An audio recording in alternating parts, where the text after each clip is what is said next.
ئاهەنگی پرۆژەی بەرەو باڵاپۆشیە لەژێر ناونیشانی باڵاپۆشی زیندووکردنەوەی شکۆی ئوممەتێکە.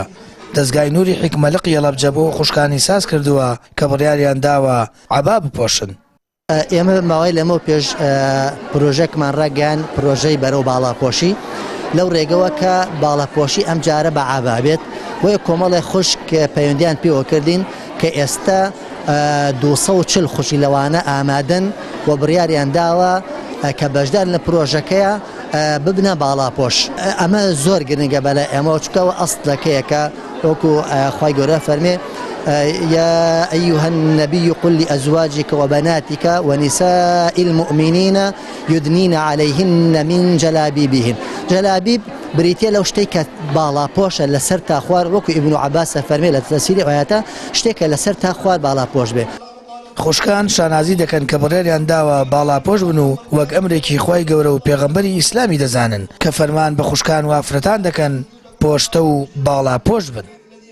باڵاپۆشی ئەوە فەرمانی خوای گەورەیە کە فەرمانی کەوتە پێغەمبەری خوا صلی الله علیه و سلم کە خێزانەکانی و دواتر کچەکانی و دواتریش ئافرەتانی مسلمانان کە ئەم پۆشاکە پۆشن و ئەم پۆشاکەش بێگومان گرنگی خۆی هەیە. ئێمە ئەپارێزە لە شتەکانی دەرەوە لەو کەسانەی کە دڵیان نەخۆشە لە کافران لە منافقان لە هەموو شتێک ئەمان پارێزە الحەمدولله. ئەمە وەکو ئافرەتان دیارەکە لە چەنایەتێکا فەرز کراوە لەسەرمان باڵاپۆش بین بۆیە ئینشاءالله خوای گەورە بەردەوامیمان پێ بەخشێ هەڵساوین بە دەرخستن و زیاتر زیندووکردنەوەی ئەم ئاەتە کە بەداخەوە زۆر زۆر فەرامۆش کراوە.